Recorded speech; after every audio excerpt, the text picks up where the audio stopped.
মাথার কিছু করো এদিকে।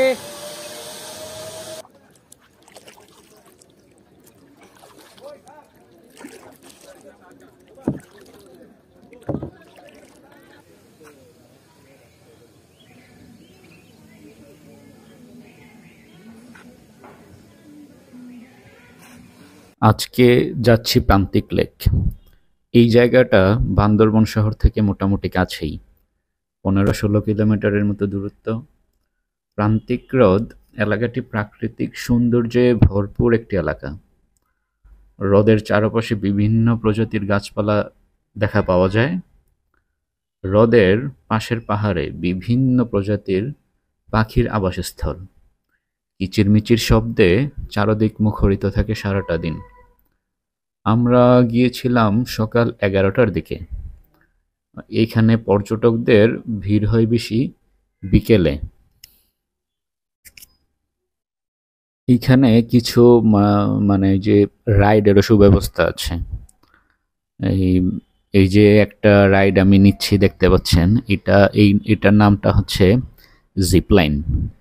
এটা আপনারা টিভিতে হয়তো প্রায় সময় দেখে থাকেন, বিশেষ করে national geography channel, Discovery channel, তারপরে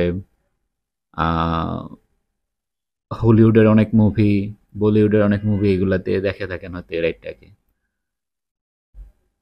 এখানেও আমরা মানে একটা পাইছিলাম এই রাইডটা, তবে খুব বড় সড়োভাবে ছিল না, ছোটখাটো পরিসরে মানে এই জিপলাইনটা তারা এখানে একটা তৈরি করছে আর কি, দুধের স্বাদ ঘোলে মেটানোর মতো আর কি। যাই হোক, খারাপ লাগে নাই। আর আরেকটা রাইড ছিল এখানে, কায়াকিং। কায়াকিং ঢাকাতে অনেক খুঁজেছিলাম, পেয়েওছিলাম। এই দিয়াবাড়ির দিয়াবাড়ির কত নম্বর সেক্টরে যেন, ওই মেট্রো রেল থেকে নেমে কোন একটি স্টেশনের পাশে যেন ছিল, ওইখানেও গেছিলাম, কিন্তু পাই নাই, মানে সিরিয়াল পাই নাই। পাইলেও পাইছিলাম খুব বেশি লেট হবে, তো এটা নেওয়া হয় নাই। তো এইখানে আইসা পাইছি, একটু দেখলাম যে খালিও আছে, তো সুযোগে মানে একটু কইরা নিলাম আর কি কায়াকিং। এটাও আমার প্রথম, ফার্স্ট কায়াকিং। জিপ লাইনে উঠছি, এটাও আমার প্রথম অভিজ্ঞতা। ভালোই ছিল, অভিজ্ঞতা খারাপ ছিল না। আমরা যেই বোটে কায়াকিং করেছিলাম, এই বোটে 3 জন মিলে কায়াকিং করে, বড়টা ওইটা নিয়েছিলাম। তো প্রান্তিক হ্রদের এই এরিয়াটাতে কায়াকিং করে আসলে খুব ভাল লাগছে, কেননা ওই চারোদিকে যে পাহাড়ের যে সবুজ পরিবেশটা, এইটা মানে খুব ভাল লাগছে, ভালো একটা ফিল দিছে।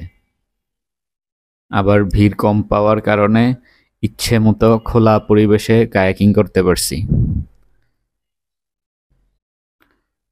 কায়াকিং করে যখন হ্রদের উপরে আসলাম, তখন এসে দেখি আমার মা আর খালা ওই প্রান্তিকের পাশেই যেখানে দোলনা লাগানো আছে, এই দোলনাতে দুলতেছে।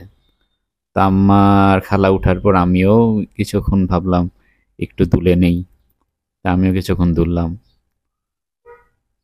বাস, এতটুকুই আমাদের প্রান্তিক ভ্রমণ।